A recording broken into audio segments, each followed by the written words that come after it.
The following podcast is a deep, shallow dive production. Okay, let's go.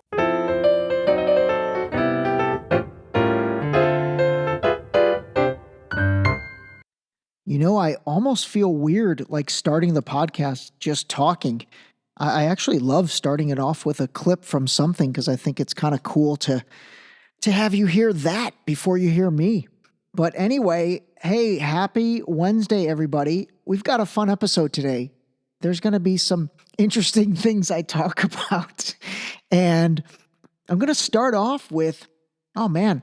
So yesterday I woke up and one of my friends that I spoke about in episode 53, where I kind of busted his chops a little for giving his feedback on Vivek and then not having watched the debate, he sent me a nice note. He lives on the East Coast. I'm not going to say the name, but I woke up at like 5:30, which, God, I wake up at like 5 these days, which is ridiculous. And I have a terrible habit of like checking my phone first thing while I'm in bed, which I should stop doing that. And he's like, dude, you put me on blast. He's like, you put me on blast with that, but that's not what I meant. So I wanted to read this because I actually loved what he wrote and I really appreciated him writing it because it actually provided a lot of clarity and also I think gives us something, additional to talk about, and it's all very positive. So let me read you what he wrote. So he wrote, "Love the shout out yesterday. My brother," he didn't write my brother, he wrote his brother's name, but I'm not going to say his brother's name because then some people might be able to figure it out. He said, "My brother hit me up and was like, Ray's roasting you on DSD." And I will say I did go back and listen, and I don't think I roasted him. I actually think I roasted my other friend more, but I didn't hear from him, so that shows me he probably does not listen to the podcast. But anyway, I love what he wrote here. He said, "For the record, I'm not against your boy Vivek." And for the record, Vivek is not my boy, but my comment was on the viability of his candidacy. I was trying to convey that whether he won the debate, which I didn't watch, he put that in parentheses, or not, he is unlikely to appeal to the traditional Republicans, parentheses, like Nikki Haley does, or appeal to Trump voters, parentheses, because of his last name. I'm sure he'd do a fine job as president. You can't graduate from Harvard and Yale and then amass a fortune by building a tech company without being pretty sharp. I just think it's incredibly unlikely for him to find a path to the nomination. I don't know what you think of his rendition of Eminem's Lose Yourself. Bold, cringy, or authentic? So for the record, on if you guys don't know what he's talking about, Vivek, this was like a couple months ago. I think a couple months ago. God damn, time flies. But he did like at one of his pressers or at an event, he did a version of Eminem's Lose Yourself and it was super cringy, like in the worst way possible, like totally cringy, not good. But anyway, I really appreciated this note from my boy. We went back and forth a little bit on Instagram at like 5:30 in the morning my time, and it's all good. But I appreciated his clarity and what I personally learned from it. And first of all, I'm going to go on record with apologizing for for even putting him on blast prior to maybe asking him, although I didn't say his name. So I guess like as the show creator, I get to have a little license with this stuff. But, obviously I don't want anybody to feel hesitant sending me something thinking I'm going to put it on blast. And and again, for the record, if I ever do put you on blast, I will absolutely never say who it is unless I've asked you before that, if you're okay with it. Anyway, like I said, I really appreciated his comment, and he brings up a very valid point. And the other thing, honestly, I learned from this is, things happen on social media so fast, or whether it's text message or posting or whatever. But I realized I could have clarified maybe the back and forth we had on the original post on Facebook and said, hey, are you talking about the debate or in general? So that one's on me. And again, I do formally apologize. I'm a big enough person to know when I've maybe done something that could have been done better. So anyway, I thought that was super healthy. I loved it. I think he makes great points about the candidacy. The only caveat is I do know a lot of Trump supporters that really do love Vivek. Like they, it's pretty natural to consider him, Trump Jr. And the funny thing is that's kind of what DeSantis was supposed to be. DeSantis was like Trump light, all the America first stuff that Trump supports, but in a much more what's the word I'm looking for? In a much more digestible demeanor. How's that? A much more digestible demeanor. But DeSantis, I don't know. Again, like him, don't like him, it doesn't matter. I just think he's run a terrible campaign. It's almost like the stage is too big for him. He's uncomfortable at this level.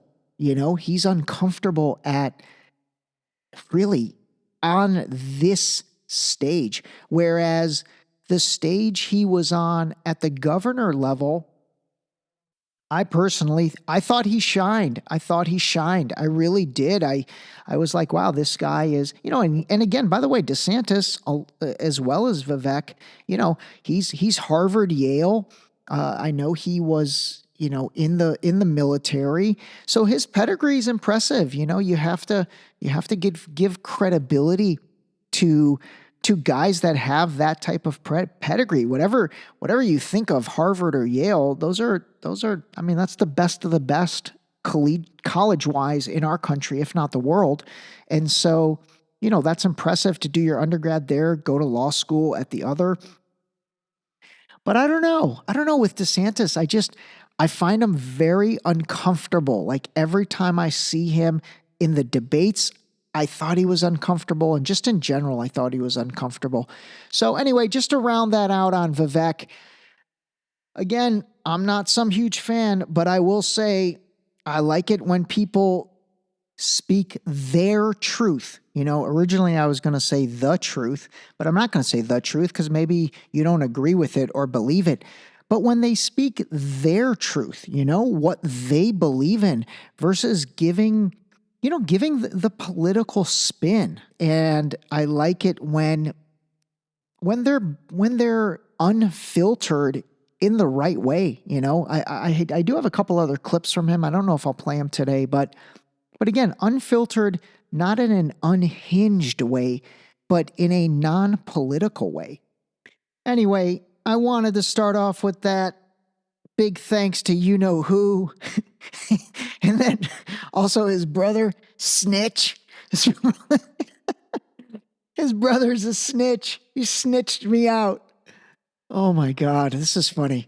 Today is episode 55, and I will tell you, I am a lot more comfortable behind this mic. 55 episodes in. Gosh, it only took collectively maybe 60 hours of podcasting.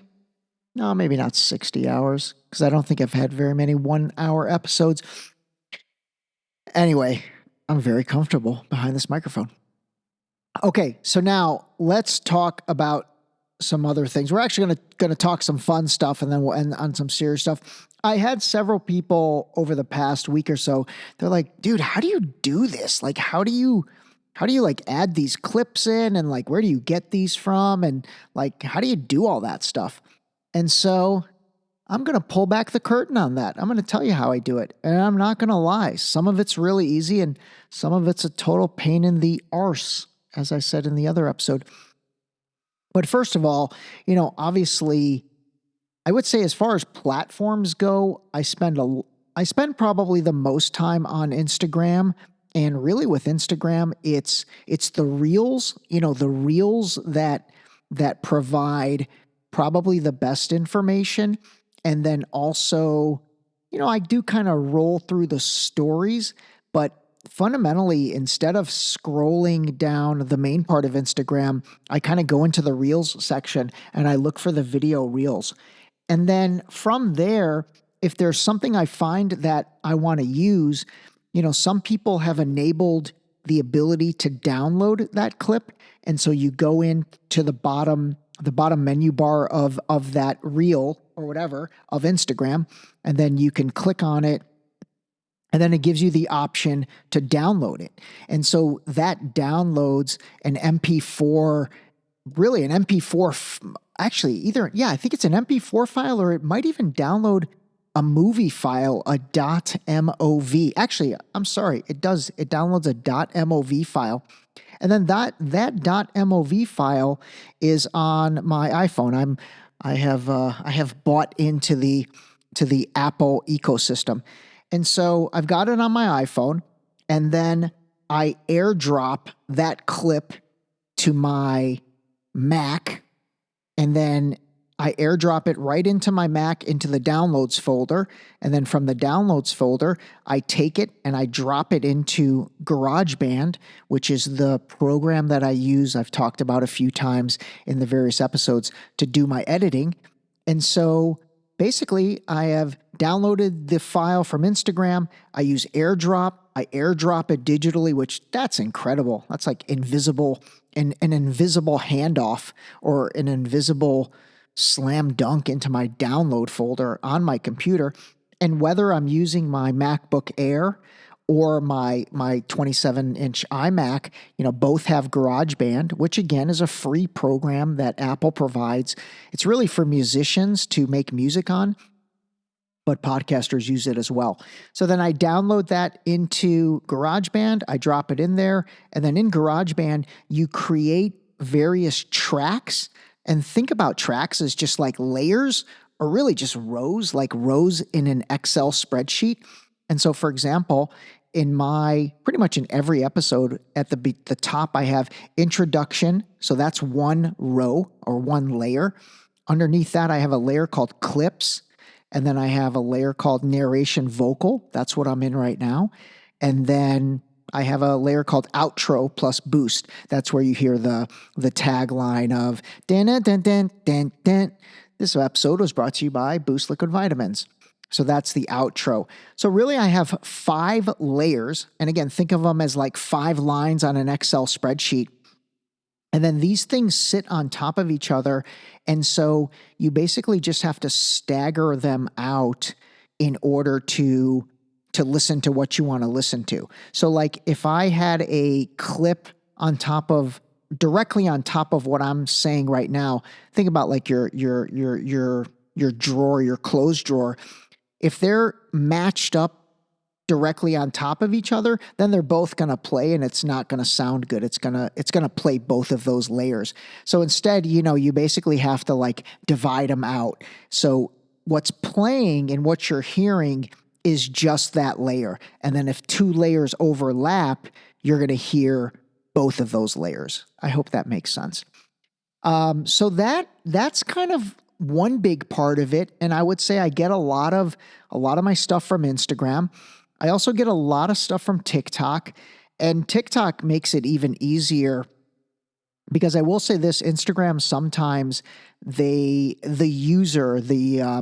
person who posted it in your settings, you can actually set it up to where people cannot download it. Some people don't want that, which I don't understand why. If you're creating original content, which by the way, I'm going to be creating video original content, that's what you want to go viral. That's how you go viral. You allow people to obviously repost it, which Instagram allows that, but allowing people to download your clip, I mean, personally, I think it's a good idea, but some people don't. So then you can't download it.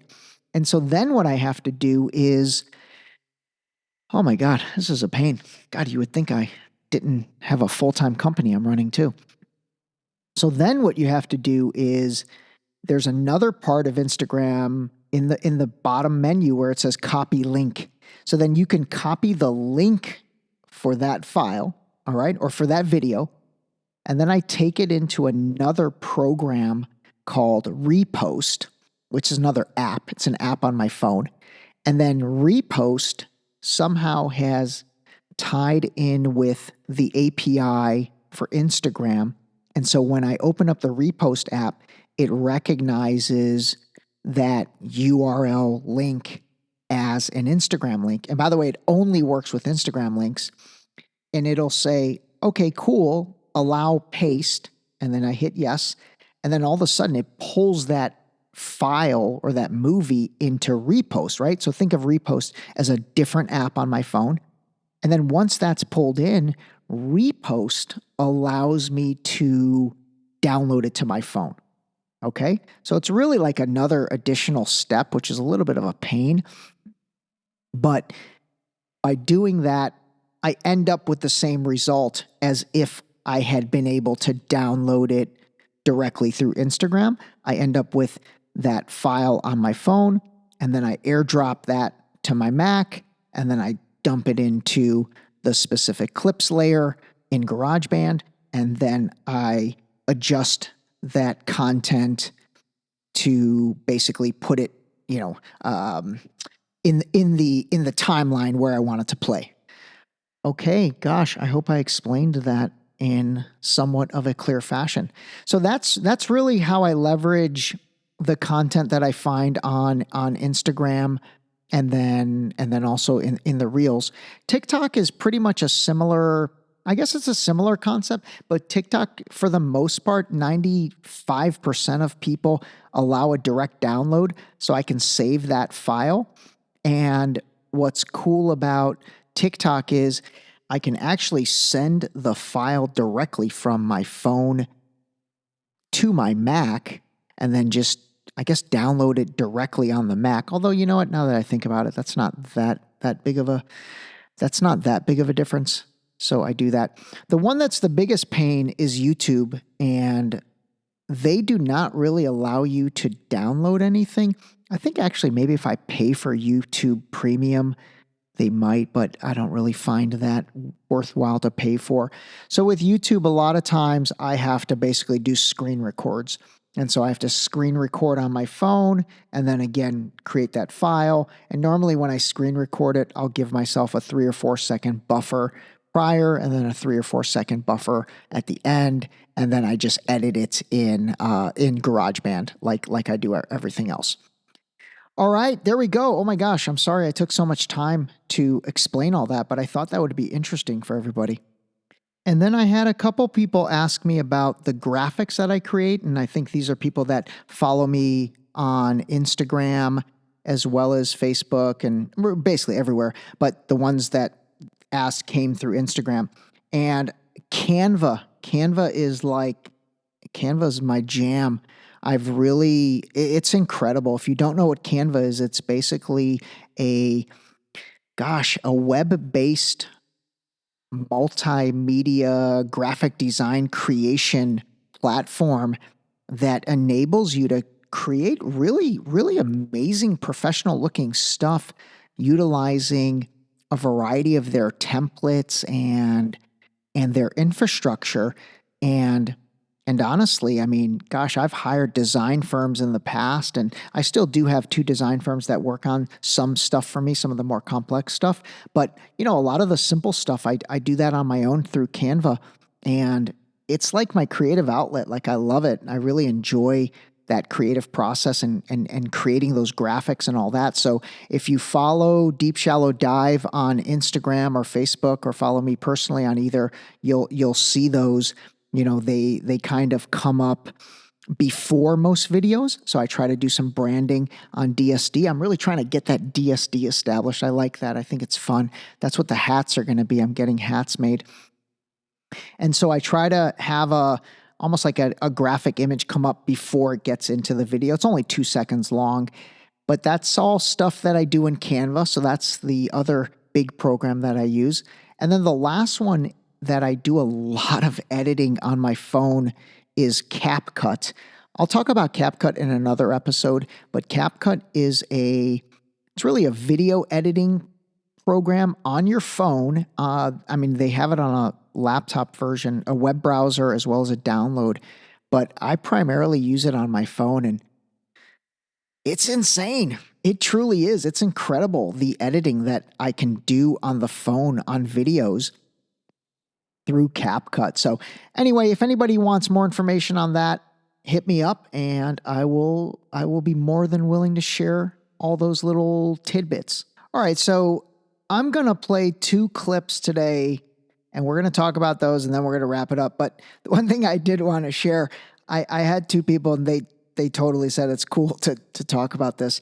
They were slightly confused about what French President Emmanuel Macron said yesterday. So let me play this. Fight against terrorism, because it is led by a democracy, should be compliant with international rules.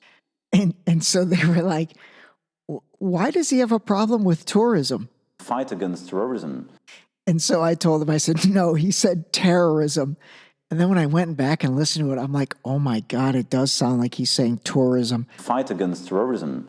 She just moved here from another country and she's like a family friend. And so, oh my gosh, that gave me a good laugh. And I was like, do you mind if I put this on there? And she's like, no, not at all. That's really funny. All right, so there's that. Okay, let me play clip number 1. So clip number 1, this is Senate Minority Leader Hakeem Jeffries. I just want you to listen to this. Do you think that the House passes the CR today? Well, the House Democratic Caucus discussion is ongoing. We continue to evaluate the continuing resolution that is in front of us. The CR continuing resolution. This is all the stuff we talked about before. We're literally right back where we were with Kevin McCarthy. Nothing's changed. And I will tell you, I have figured out this Mike Big Johnson thing. I'm going to share it in another episode, but I've totally figured it out. And again, if you don't know who Mike Johnson is, he is the new Speaker of the House, the Republican Speaker of the House that was finally elected after Steve Scalise and Jim Jordan were rejected. And Mike Big Johnson came out of nowhere. I mean, you've never heard of this dude. Like, literally, you've never even knew he was in Congress or anything. And then all of a sudden he gets the nod. He wasn't even in consideration. And then if you don't know what Big Johnson is, Big Johnson was a hilarious t-shirt brand that I think started in Florida back when, like, I think most of the people that listened to me when we were in high school and college and a little bit of post-college, those Big Johnson t-shirts. So I have equated Mike Johnson with Big Johnson. I just think that's funny.